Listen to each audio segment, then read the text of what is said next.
믿음의 성도 여러분, 한 주간도 평안하셨습니까? 오늘도 우리가 주님 앞에 하나님의 얼굴을 구하며 주님의 마음을 구하며 주님의 사랑으로 우리가 더 깊이 들어가는 예배를 드리겠습니다. 기도하심으로 예배를 시작하겠습니다. 아버지 하나님 감사합니다. 우리가 주님의 은혜가 없으면, 주님의 사랑이 없으면 한순간도 살 수 없는 자들임을 고백합니다.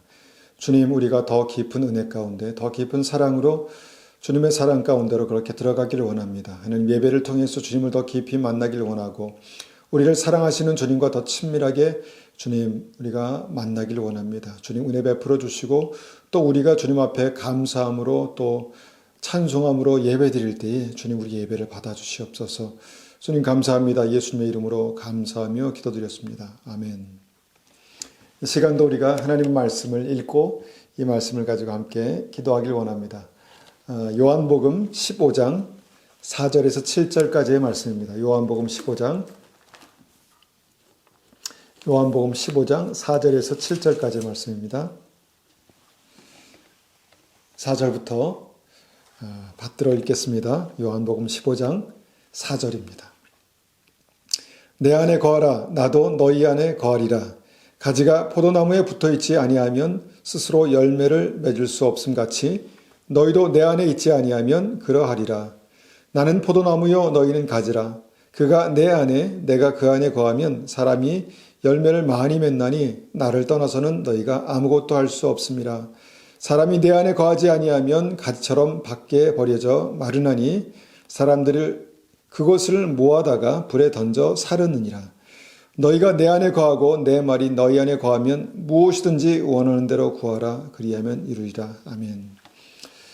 우리가 주님 안에 거하지 아니하면 우리가 열매를 맺을 수 없다라는 것이 주님의 말씀입니다. 그리고 너희가 내 안에 거하고 내 말이 너희 안에 거하면 무엇이든지 원하는 대로 구하라. 그리하면 이루리라. 주님께서 주신 말씀의 약속입니다. 우리가 이 말씀을 가지고 주님께 나아갑니다. 우리가 주님 안에 거하게 도와주시옵소서. 우리가 주님과 함께 날마다 친밀하게 동행하는, 그래서 우리가 주님 안에 거하고 주의 은혜가 우리 심령 가운데 거하는, 또 주의 말씀이 우리 가운데 거하는 그런 은혜가 있게 도와주십시오. 이 시간 이 말씀을 가지고 이 말씀의 복을 우리가 구하겠습니다. 기도하겠습니다. 아버지 하나님, 우리가 주님을 떠나서는 한순간도 살 수 없습니다. 사람이 내 안에 거하지 아니하면 가지처럼 버려져 말라버린다. 주님 말씀하셨습니다. 아버지 하나님, 그것이 정말 지옥이고 그것이 불신앙입니다. 아버지 하나님, 우리 안에 다시 한번 주님 안에 거하는 귀한 은혜가 있게 도와주시옵소서. 포도나무에 붙어있는 믿음이 있게 도와주시옵소서. 우리가 그 안에 거하며 주님 안에 거하며 풍성한 열매를 맺는 그런 은혜가 있게 도와주시옵소서. 주님, 우리가 주님 안에 거하고 주님의 말씀이 우리 안에 있으면 무엇이든지 원하는 대로 구하라. 그리하면 이루리라 말씀하였습니다. 이 놀라운 약속의 의미가 무엇인지 깨닫게 하시고 실제로 우리의 삶 가운데 이 말씀을 경험하는 역사가 있게 도와주시옵소서. 주님, 우리를 사랑하시고 우리를 축복하기 원하시고 우리를 정말 주님의 영광의 도구로, 주님 영광의 하나님 도구로 나타나시기를 원하시는데, 아버지 하나님, 우리가 이 말씀을 가지고 주님 앞에 기도하며 하나님 그렇게 되기를 원합니다. 아버지 하나님, 우리가 무엇인지 원하는 대로 구하라는 주님의 마음, 주님의 사랑을 우리의 심령 가운데 깊이 하나님 새기고 믿고 경험하기를 원합니다. 우리를 붙들어 주시고 우리의 삶 가운데 이 말씀의 능력이 되게 도와주시옵소서. 이 말씀이 우리 믿음의 권세가 되게 도와주시옵소서. 하나님, 이 말씀이 우리의 삶 가운데 경험되게 도와주시옵소서. 아버지 하나님, 이 시간에 간절히 구하고 기도합니다. 하나님, 주님 안에 거하는 것이 무엇입니까? 주님 안에 붙어있는 것이 무엇입니까? 하나님, 추상적인 어떤 그런 생각들보다 하나님 구체적으로 우리가 주님 앞에서 하나님 이 말씀이 실제가 되는 은혜가 있게 도와주시고 우리가 주님 안에 거하는 놀라운 은혜를 경험할 수 있도록 주님 붙들어 주시옵소서. 역사하여 주시옵소서. 주님 감사합니다. 예수님의 이름으로 감사하며 기도드렸습니다. 아멘.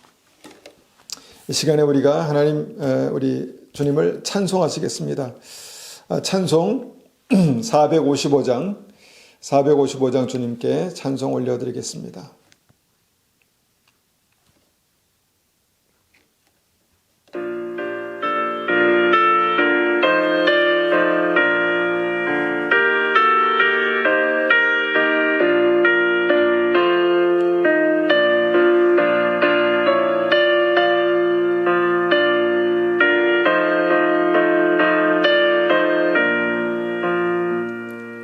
주님의 마음을 본받는 자, 그 맘에 평강이 찾아오는 험악한 세상을 이기니 하늘로부터 이 맘이로다. 주님의 마음 본받아 살면서 그 거룩하심 나도 이루리. 주 모습 내 눈에 안 보이며 그 음성 내 귀에 안 들려도 내 영혼 날마다 주를 만나 신령한 말씀 늘 배우도다. 주님의 마음 본받아 살면서 그 거룩하심 나도 이루리.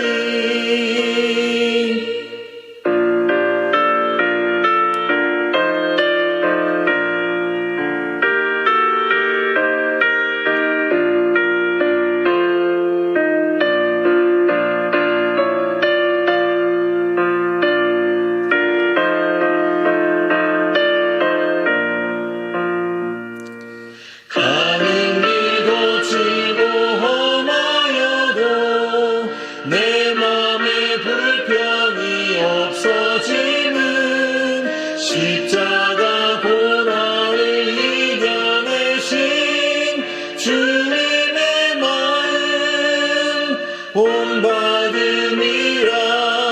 주님의 마음 본받아 살면서 그 거룩하심 나도 이루리.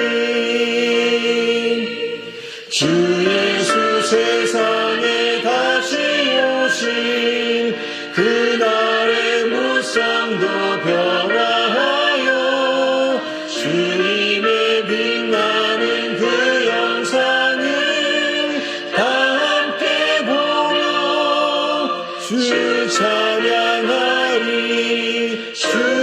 주님의 마음 본받아 살면서 그 거룩하심 나도 이루리. 아멘, 아멘. 우리가 날마다 주님을 본받는 닮아가는 그런 은혜가 있기를 원합니다. 그 다음 우리 찬송으로 456장 거친 세상에 실패하거든 이 찬송을 올려드리겠습니다.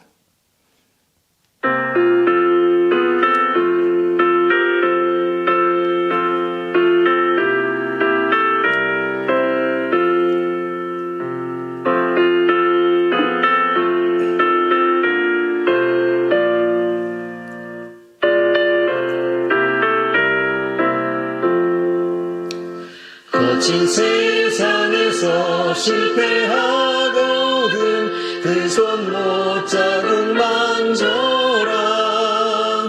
오랜 일하다가 힘을 얻으리 그 손 못 자국 만져라.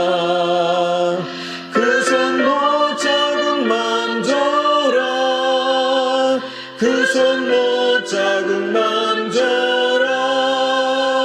주가 널 지키며 인도하시리 그 손 못 자국 만져라. 내가 어둠 속을 걸어갈 때에 그 손 못 자국 만져라. 주가 참 평안을 내게 주시니 그 손 못자국 만져라 그 손 못자국 만져라 그 손 못자국 만져라 주가 널 지키며 인도하시리 그 손 못자국 만져라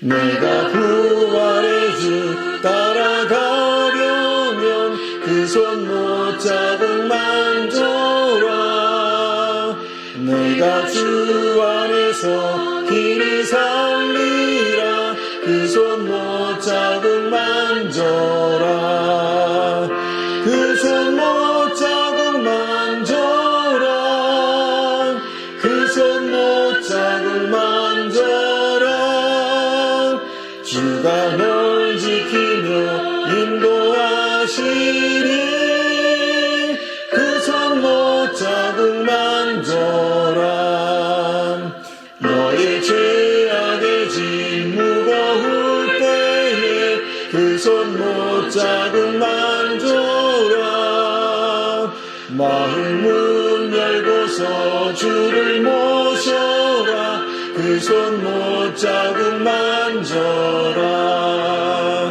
그 손 못자국 만져라 그 손 못자국 만져라 주가 널 지키며 인도하시리 그 손 못자국 만져라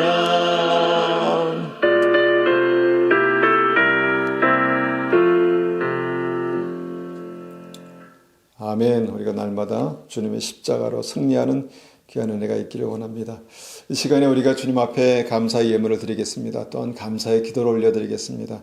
정말 하나님 앞에 믿음으로 우리가 정말 우리의 마음을 드릴 때에 하나님께서 귀하게 연락하시고 축복하시는 그런 은혜가 있기를 원합니다.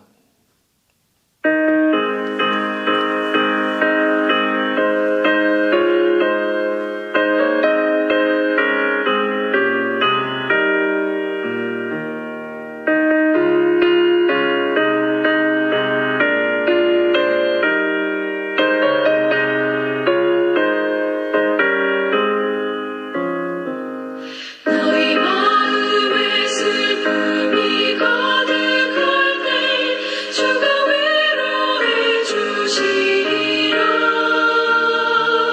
마치 해같이 빛나는 마음으로 너 십자가 지고 가라 참 기쁜 마음으로 십자가 지고 가라 내가 기쁘게 십자가 지고 가면 슬픈 마음이 위로받네 때를 따라서 주시는 은혜로서 가라 신령의 힘을 얻고 주가 언약한 말씀을 기억하고 너 십자가 지고 가라 참 기쁜 마음으로 십자가 지고 가라 내가 기쁘게 십자가 지고 가면 슬픈 마음이 위로받네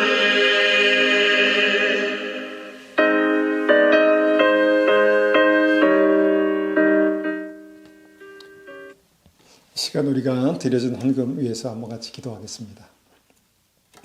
주님 감사합니다. 이 시간에 우리가 주님 앞에 믿음으로 귀한 예물을 드렸습니다. 우리의 마음을 드렸습니다. 사랑을 드렸습니다.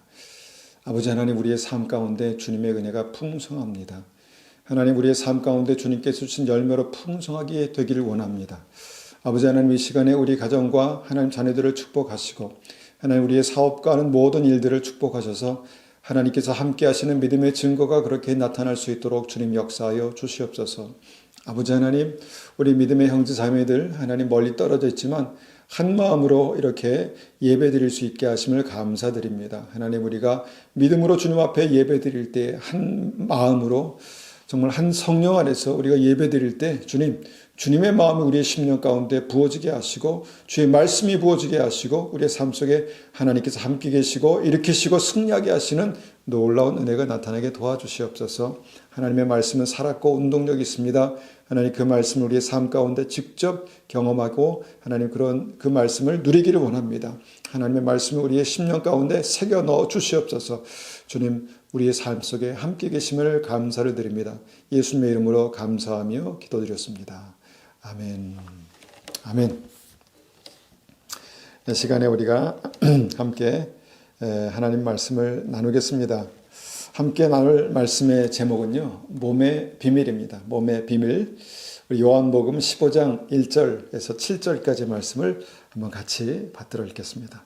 요한복음 15장 1절에서 7절까지 말씀입니다.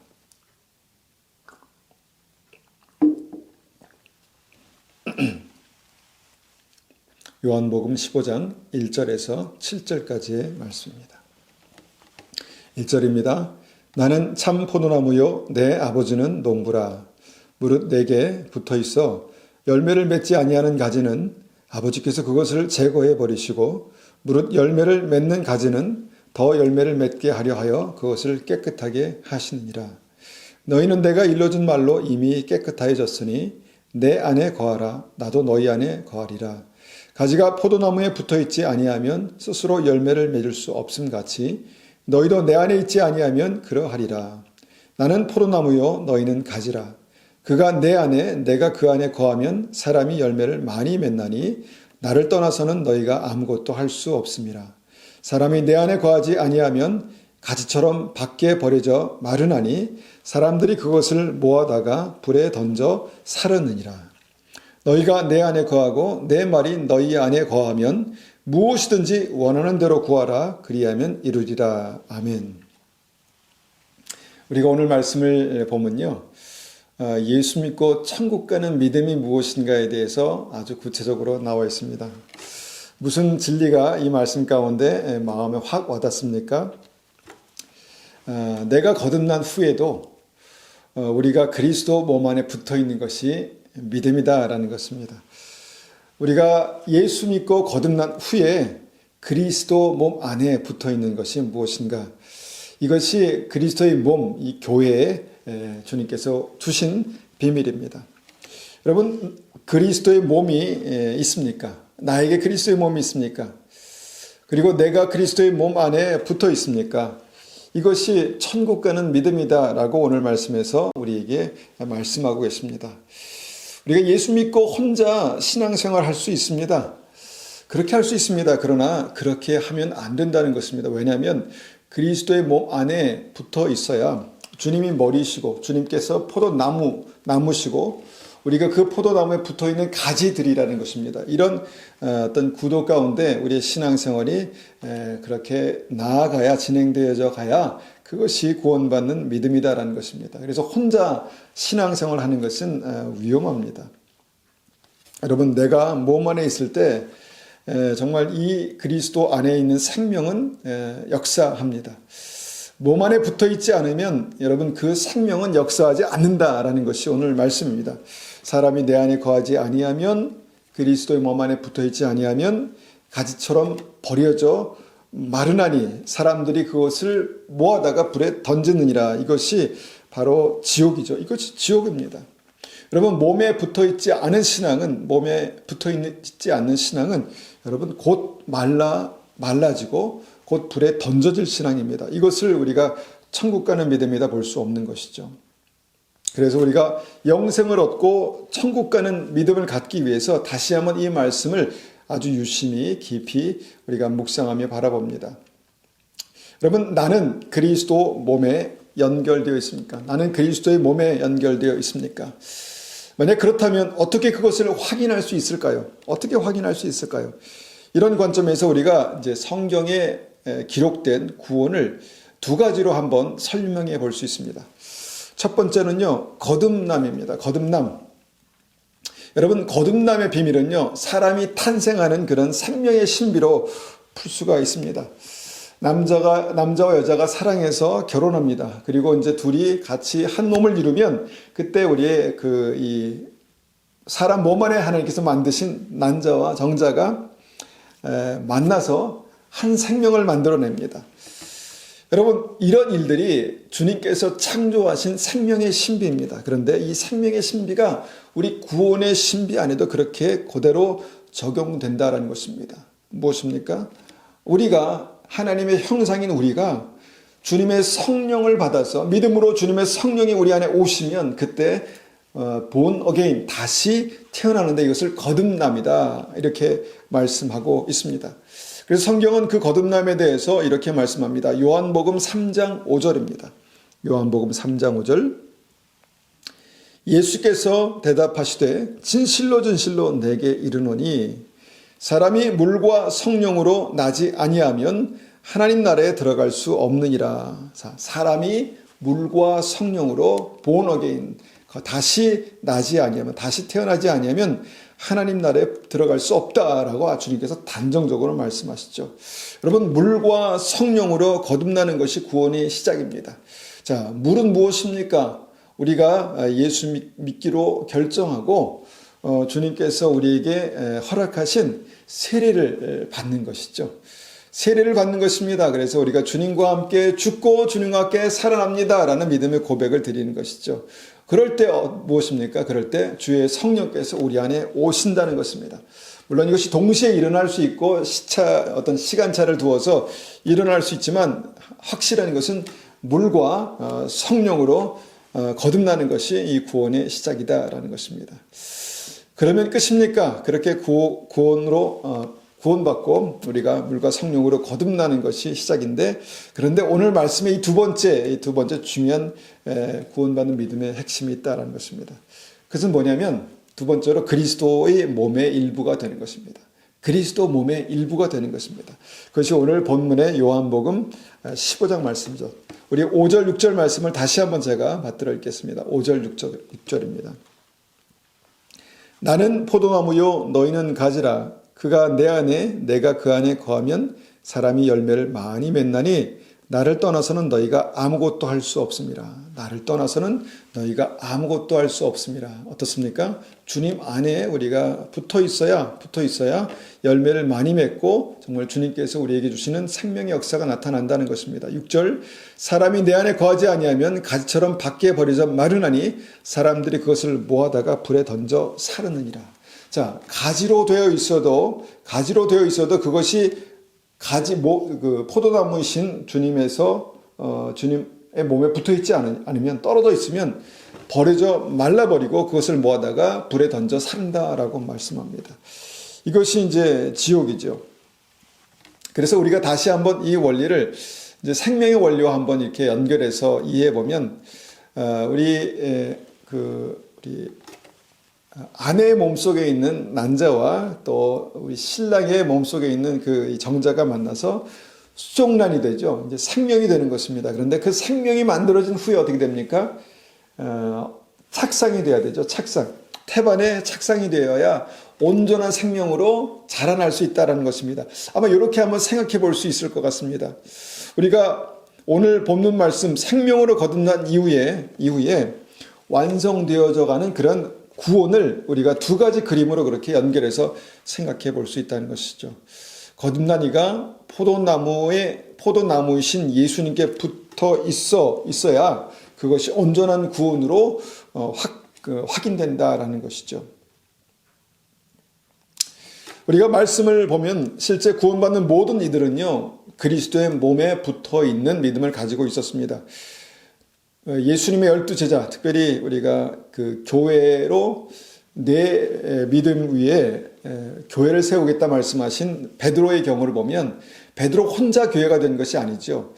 베드로와 예수님만 교회가 된 것이 아닙니다. 예수 그리스도를 머리로 하여서 12제자가 그리스도의 몸 교회가 되었죠. 그래서 교회가 된 것입니다. 예수 믿고 완전히 그 삶의 변화가 나타난 우리 사도 바울의 경우는 정말 다메섹으로 가는 그 길 위에서 정말 기적적으로 예수님을 만났습니다. 그리고 회심했습니다. 그런데 그것이 끝입니까? 아닙니다.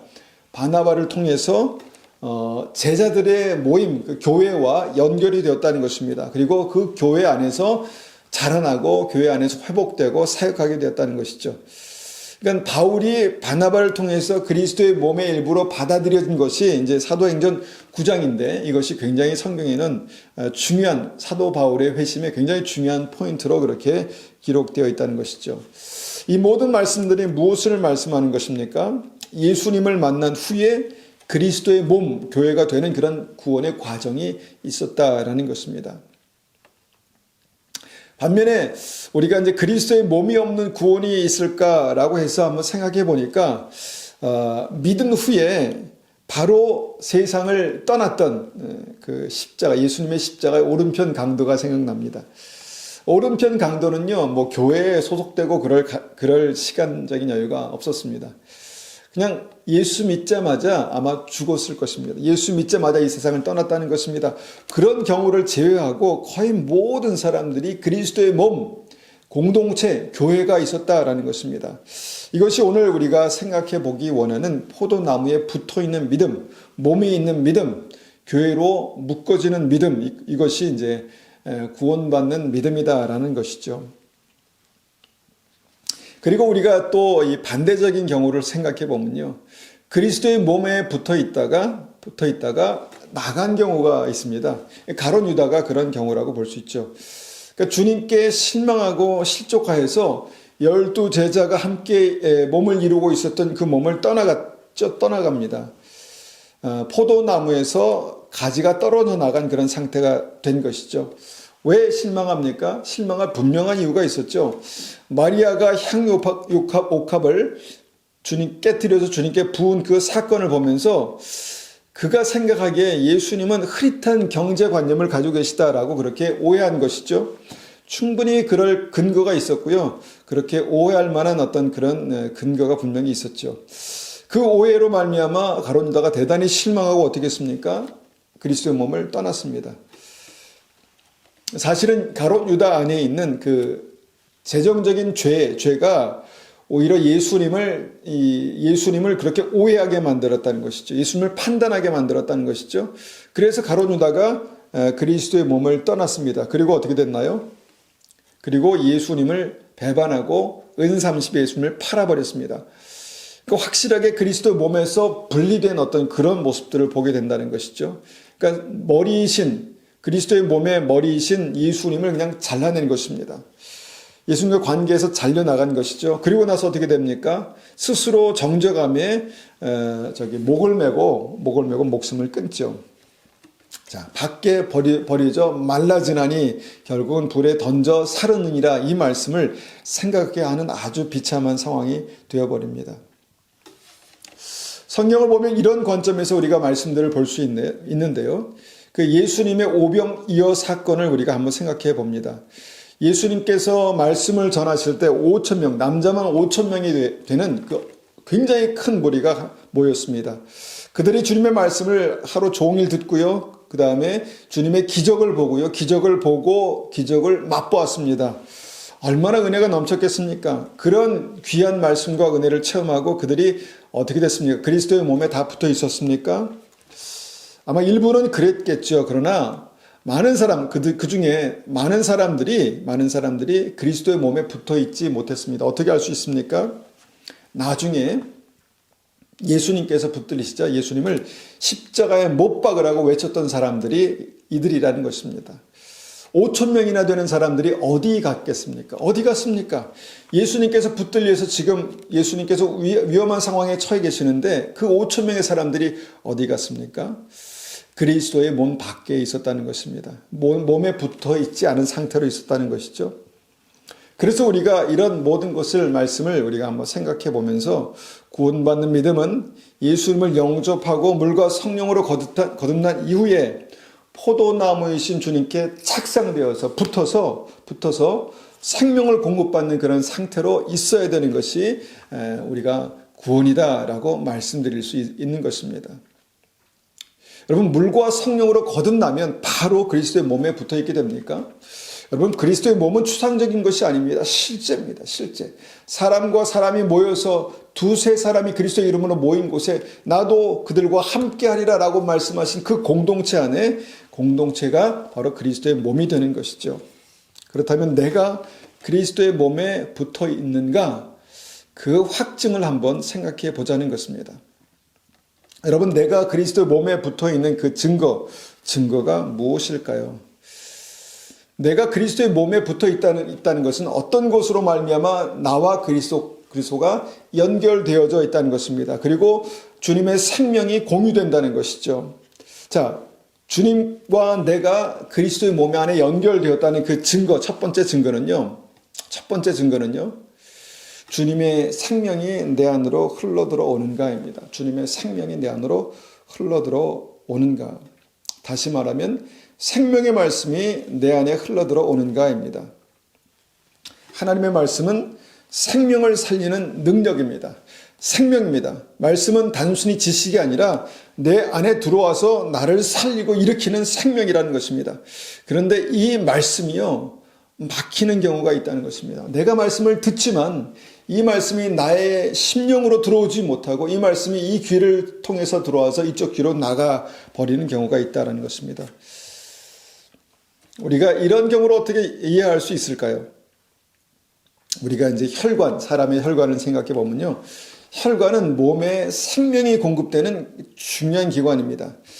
그러니까 팔, 다리, 이 장기가 물리적으로 몸에 붙어 있어도요.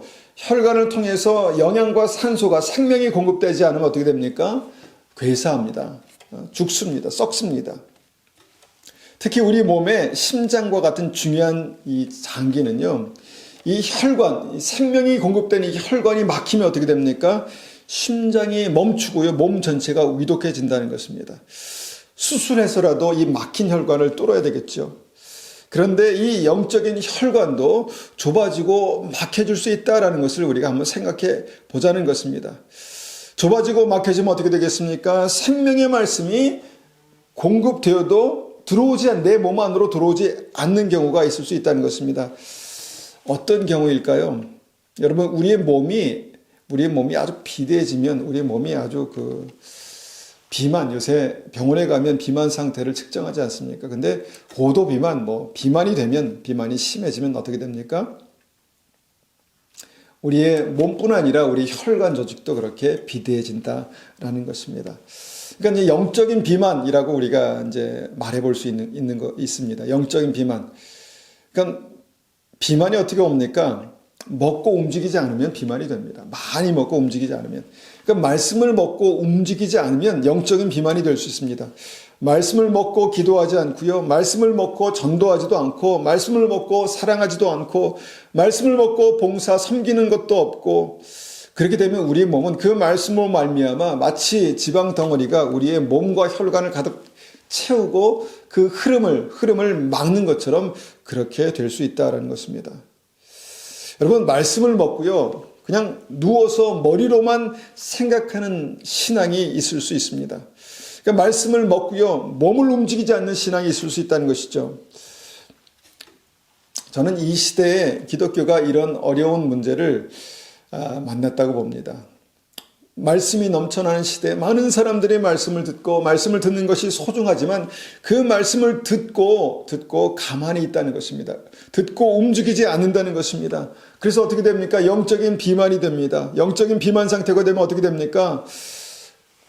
말씀이 흘러가야 되는 그 통로가 막힌다는 것입니다. 그 혈관에 콜레스테롤이 쌓이고 그 혈관이 좁아져서 내게 공급돼야 될 그 생명의 말씀이 그 혈관에 막힌다는 것입니다. 내게 공급되지 않는다는 것입니다. 이것이 무슨 상황일까요? 여러분, 말씀을 많이 듣고 오래 신앙생활한 분들에게 나타나는 현상 중에 하나가 뭡니까? 말씀을 판단하는 것입니다. 말씀의 어느 부분이 자꾸 걸리는 것입니다. 자기의 신앙에 말씀이 전해져도 그 말씀이 나에게 필요한 말씀이 자꾸 걸린다라는 것입니다. 결과적으로 말씀을 내가 스스로 거부하는 것이죠. 여러분, 영적인 비만은요, 생명의 말씀이 혈관으로 흐르지 않는 위험한 상태가 될 수 있다라는 것이죠. 여러분, 그렇게 계속적으로 우리가 말씀을 먹고 움직이지 않고 말씀을 먹고 가만히 있게 되면 우리의 영적인 혈관은 그렇게 막혀버릴 수 있습니다. 말씀을 들어도 들리지 않는, 말씀을 듣는데도 도저히 내가 그것을 받아들일 수 없는 영적인 비만 상태, 이것이 있을 수 있다는 것입니다. 여러분, 이렇게 되면요, 말씀을 들어도 들리지 않는 그 말씀이 들어오는 혈관이 막혀버린 그 상태가 뭐냐면요, 몸에 붙어 있는 것 같지만 사실상 주님의 생명과 분리되어 있는 크리스찬이 될 수 있다는 것입니다. 몸에 붙어 있는 것 같지만, 마치 몸에 붙어 있는 것 같지만 실제로 몸에서 분리된 것과 마찬가지인, 생명이 공급되지 않는, 말씀이 공급되지 않는 그런 영적인 상태가 있을 수 있다는 것입니다. 여러분, 이런 영적인 비만이 되지 않게요, 어떻게 해야 합니까? 한 주 한 주 말씀을 들으면 그 말씀을 묵상하고 어떻게 이 말씀을 나에게 적용하고 순종할 수 있을까 고민해야 합니다. 그런데 이 시대에는요, 말씀을 듣고 은혜 받으면 거기서 끝입니다. 적용도 없고 고민도 없고 순종도 없을 수 있습니다. 여러분, 그것은 우리의 영을 비만케 하는 영적인 비만 상태로 만들어버리는 그런 나쁜 습관입니다. 저는 개인적으로 몇 분께 정말 감사하고 있습니다. 제가 기도해야 삽니다 이렇게 말씀드리면 기도하십니다. 제가 중보가 필요합니다 라고 부탁드리면 일찍 오셔서 중보해 주십니다. 너무너무 감사한 일이죠. 복음을 전해야 살아납니다 이렇게 말씀드리면 그냥 순종함으로 그냥 지나가는 사람에게 정말 예수 믿으세요 이렇게 복음을 전합니다. 복잡하고 어렵지 않습니다. 아주 단순합니다. 그런데 분명히 다릅니다. 무엇이 다릅니까?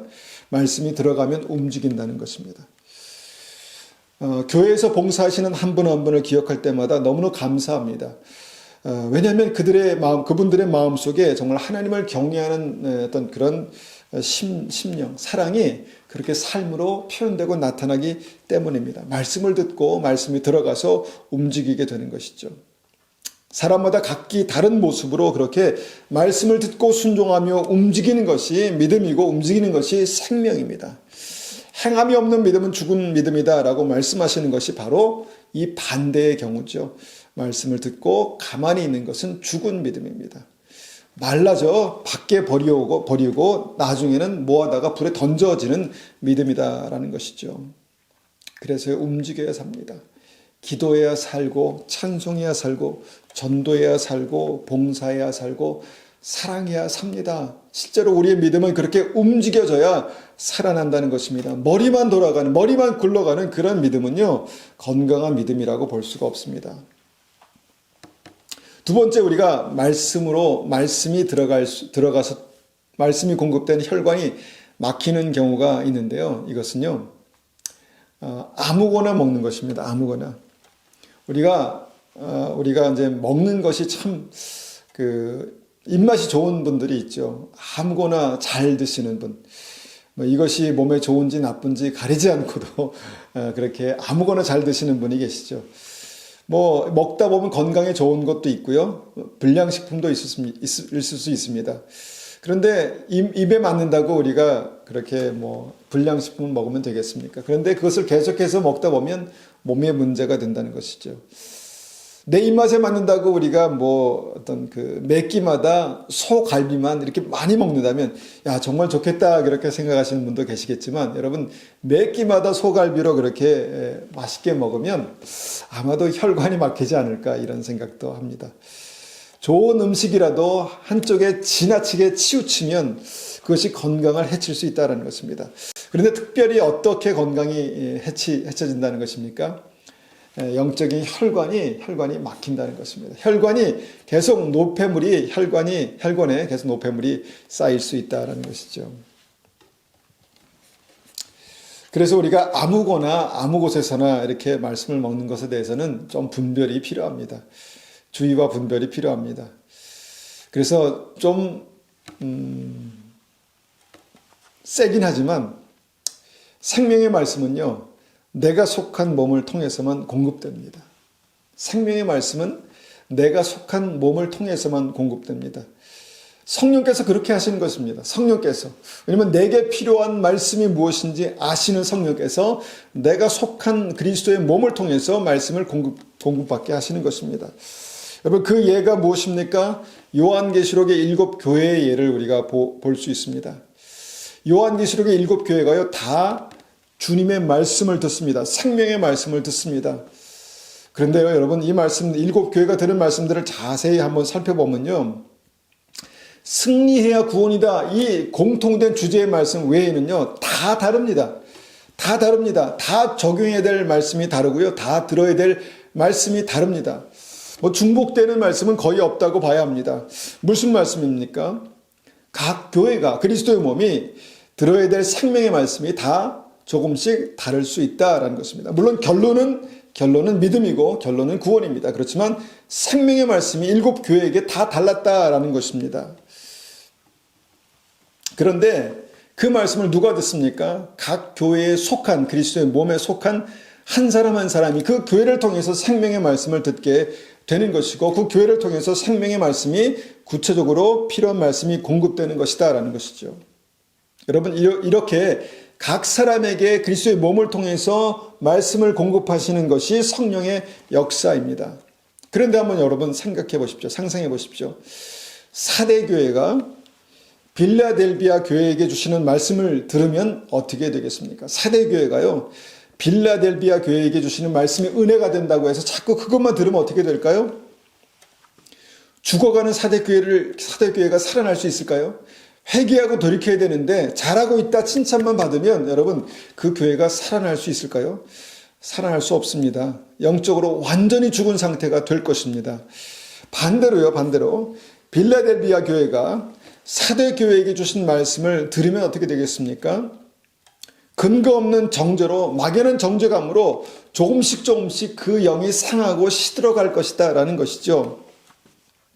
그런데 이 시대는 어떻습니까? 너무 많은 곳에서 내 입맛에 맞는 말씀을 내가 손쉽게 들을 수 있습니다. 말씀을 너무 많이 들을 수 있습니다.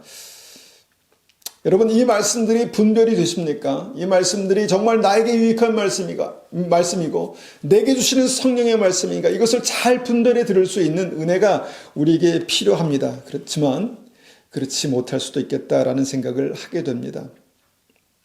대부분요, 내가 듣는 말씀 그대로 그 영향력을 그대로 받게 됩니다. 그대로 받습니다.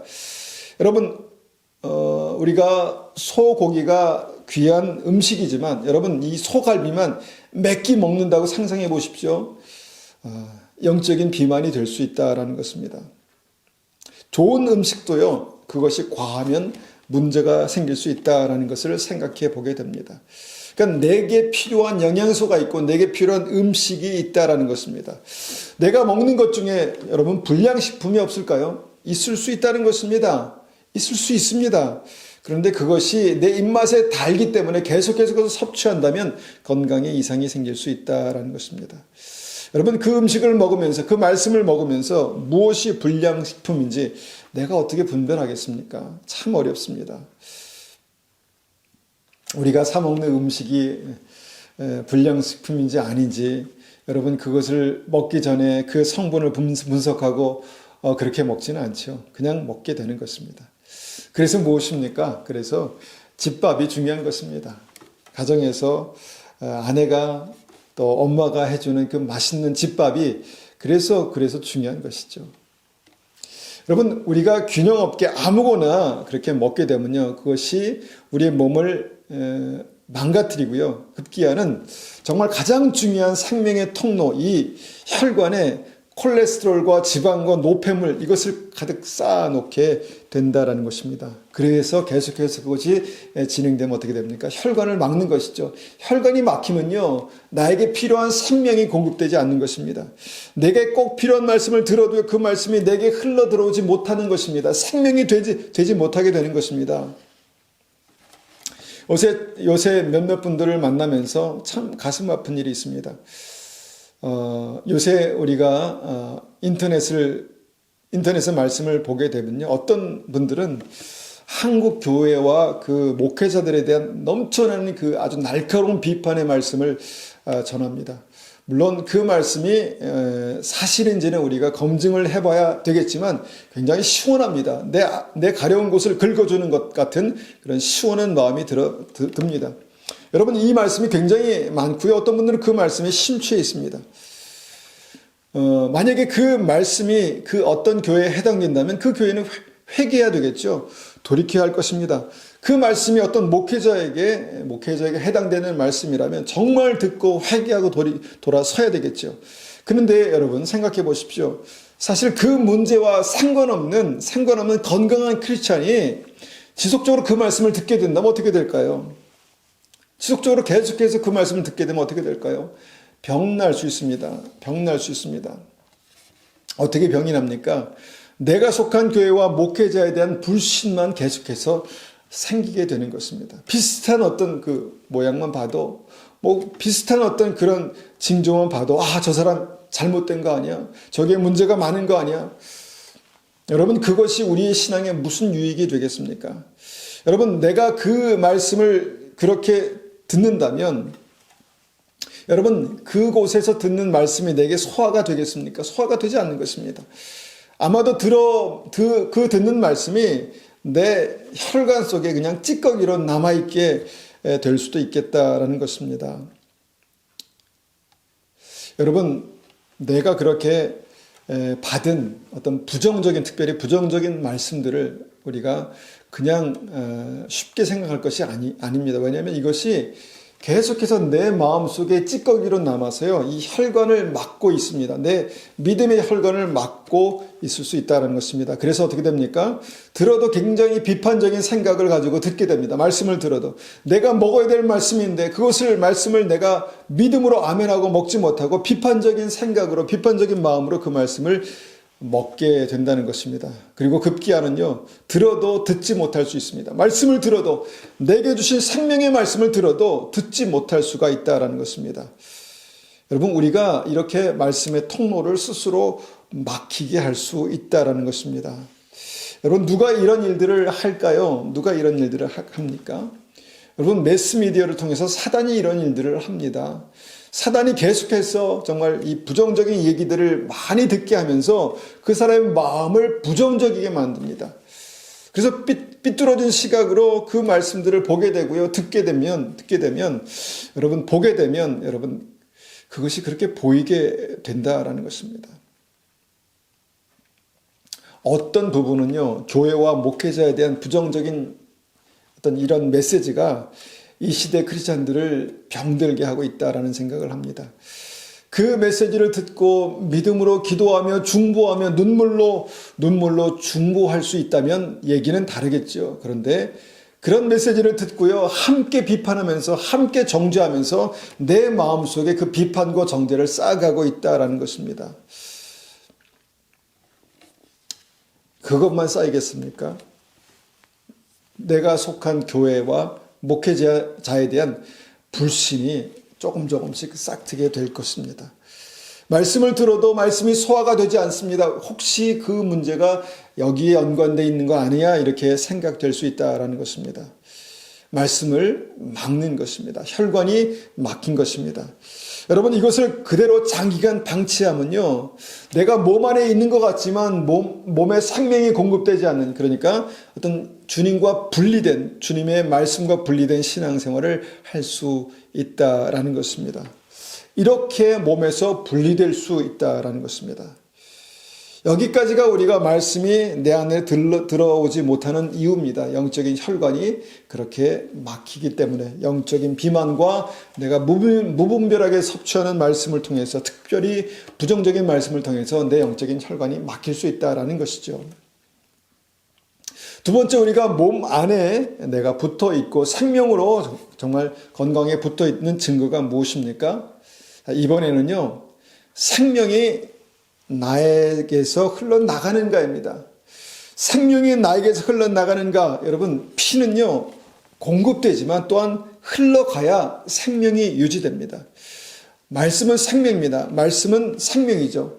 그런데 이 생명이 들어왔습니다. 흘러가야 생명이 됩니다. 피는 들어오고 또 흘러나가야 생명이 건강하게 살아납니다. 여러분, 그리스도의 생명, 그리스도의 보혈, 이 생명의 피가 내 안에 들어왔다가 나를 통해서 다시 나가는 것이 무엇일까요? 여러분, 예수 그리스도의 보혈이요. 우리가 한번 그림을 그려보십시오. 예수 그리스도의 보혈이 내 안에 들어와서 나의 모든 죄를 깨끗하게 씻기고요. 이것이 어떻게 됩니까? 몸을 통해서 다른 지체에게 흘러가게 되는 것입니다. 이것이 어떤 것일까 우리가 생각해 볼 때, 여러분, 내가 다른 사람들의 죄와 허물을 예수님께서 나를 용서하신 것처럼 용서하는 것입니다. 그리스도의 피가 나를 통해서 들어와서 나를 통해서 나가는 것입니다. 내가 다른 사람의 죄와 허물을 덮고 용서해 줄 수 있습니까? 나는 다른 사람의 죄와 허물에 대해서 너그러운 사람입니까? 정확히 말하면요, 내가 아니라 내 안에 흐르는 보혈의 능력이 그렇게 하는 것입니다. 여러분, 나는 다른 사람의 죄와 허물을 쉽게 사하고 용서하는 사람입니까? 여러분, 그게 건강한 믿음입니다. 그것이 내가 그리스도와 연결되어 있고 붙어 있다는 그런 증거라는 것이죠. 요한복음 20장 22절 말씀 봅니다. 요한복음 20장 22절에서 23절까지의 말씀입니다. 20장 22절에서 23절. 자, 22절, 23절 받들어 읽습니다. 이 말씀을 하시고 그들을 향하여 숨을 내쉬며 이르시되 성령을 받으라. 너희가 누구의 죄든지 사하면 사해질 것이요 누구의 죄든지 그대로 두면 그대로 있으리라 하시니라. 주님께서 여기서 엄청난 말씀을 하시죠. 너희가 누구의 죄든지 사하면 사해질 것이요. 누가 사합니까? 내가 사하는 것입니다. 누구의 죄든지 사하면 사해질 것이요 누구의 죄든지 그대로 두면 그대로 있으리라. 자, 근데 이것이 무엇입니까? 성령을 받은 사람의 삶 가운데 나타나는 역사입니다. 성령을 받은 후에 성령을 받으라 말씀하시죠. 그래서 성령의 역사는요, 다른 사람의 죄를 용서하는 것입니다. 사하는 것입니다. 그러면 사하여질 것이요. 이것이 성령의 역사라는 것이죠. 그런데 문제는 이것입니다. 마태복음 6장 15절, 마태복음 6장 15절입니다. 마태복음 6장 15절, 6장 15절입니다. 15절, 너희가 사람의 잘못을 용서하지 아니하면 너희 아버지께서도 너희 잘못을 용서하지 아니하시리라. 너희가 사람의 잘못을 용서하지 아니하면 너희 아버지께서도 하나님께서도 너희 잘못을 용서하지 아니하시리라. 얼마나 무서운 말씀이 여기에 기록되어 있습니까? 여러분, 이것이 무엇입니까? 그리스도의 보혈이 흐르지 않는 사람이 있다는 것입니다. 나를 정결케 하신 그리스도의 보혈이 나에게서 막혀 있습니다. 다른 사람의 죄와 허물을 쉽게 용서하지 않는 습관이 나에게 있습니다. 정확히 죄를 보고 정확히 그것을 지적할 줄 아는데 정말 용서하고 용납하고 덮을 줄 모르는 사람이 있다는 것입니다. 주님의 피가 흐르지 않는 것입니다. 나에게 들어온 이 보혈의 능력이, 나에게 역사하는 이 말씀이 나에게 들어왔지만 이 말씀이 나의 삶을 통해서 나가지 않는 것입니다. 순종하지 않는 것이죠. 여러분, 우리를 깨끗게 하신 주님의 보혈이 내 안에서 그렇게 흐르지 않고 막혀 있을 수 있다는 것입니다. 그러다가 어떻게 됩니까? 생명이 더 이상 나를 통해서 흐르지 않는 그런 믿음이 될 수 있다는 것입니다. 이것이 말라지는 이유입니다. 말라지는 상태입니다. 그리스도의 몸을 정죄만 하다가 그리스도의 몸과 분리가 되는 것입니다. 함께 붙어 있는 것 같지만 생명이 흐르지 않는 그런 괴사 상태가, 영적인 괴사 상태가 되는 것입니다. 그래서 여러분 기억하십시오. 용서해야 용서받습니다. 내가 다른 사람을 쉽게 용서해야 쉽게 용서받습니다. 그것이 주님의 생명이 내 안에 흘러 들어오고 주님의 생명이 나를 통해서 흘러나가는 것입니다.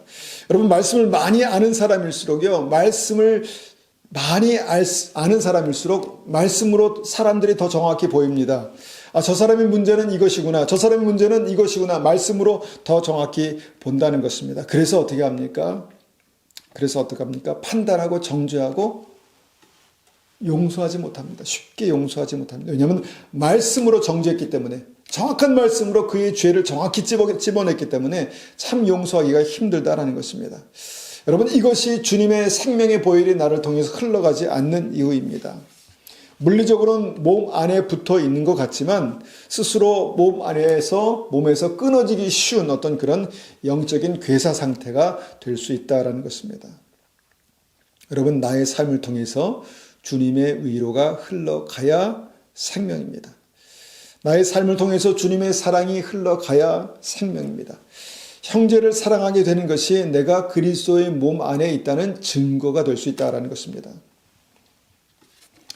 여러분, 이 모든 과정에서 이렇게 생명이 흘러 들어오고 또 생명이 흘러나가야 우리의 삶은 그리스도의 몸 안에 있다라는 증거가 되는 것이죠. 그리고 마지막 세 번째로요. 이렇게 생명이 흘러 들어오고 생명이 흘러나가면 어떻게 될까요? 생명이 원활하게 흐르면 어떻게 될까요?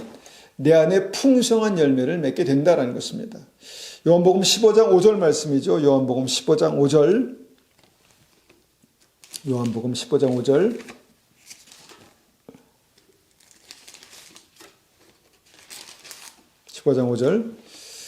나는 포도나무요 너희는 가지라. 그가 내 안에 내가 그 안에 거하면 사람이 열매를 많이 맺나니 나를 떠나서는 너희가 아무것도 할 수 없습니다. 내가 그리스도의 몸 안에 붙어있는 증거는요, 풍성한 열매를 많이 맺는 것입니다. 몸에 붙어있으면 당연히 열매를 맺게 되어 있습니다. 생명이 흘러들어오고 생명이 흘러나가는 그런 과정 속에서 반드시 풍성한 열매를 맺게 되어 있다는 것입니다. 어떤 열매를 맺습니까? 먼저 내 안에 주님의 인격인 성령의 열매가 풍성히 맺히게 됩니다. 나를 만나는 사람이 내 안에서 주님의 사랑을 보고 화평을 보고 오래 참음과 자비, 양선, 충성, 온유, 절제를 보게 됩니다. 성령의 열매, 주님의 인격을 보게 된다는 것이죠. 이런 변화들이 내 안에 일어나는데 이것이 우리의 삶 가운데 확인할 수 있는 열매입니다. 자, 그렇게 풍성한 열매가 내 삶 가운데 맺혀지고요. 그 다음에 무엇입니까? 하나님의 은혜와 능력과 형통함이, 풍성함이 내 삶 가운데 나타난다는 것입니다. 여러분, 이것이 굉장히 중요한 말씀이죠. 요한복음 15장 7절입니다. 너희가 내 안에 거하고 내 말이 너희 안에 거하면 무엇이든지 원하는 대로 구하라. 그리하면 이루리라. 너희가 내 안에 거하고 내 말이 너희 안에 거하면 무엇입니까?